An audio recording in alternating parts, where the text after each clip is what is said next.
Nowadays, the technology is super overwhelming in a way. Kasi lahat andyan eh. Isusubo na sa'yo eh.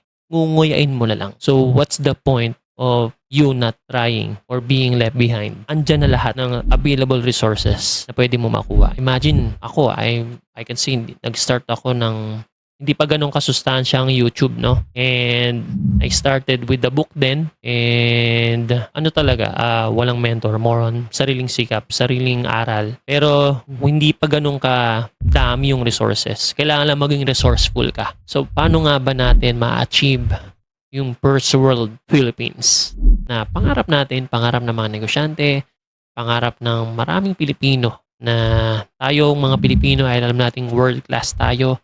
Kahit saang bahagi ng mundo, may Pilipino.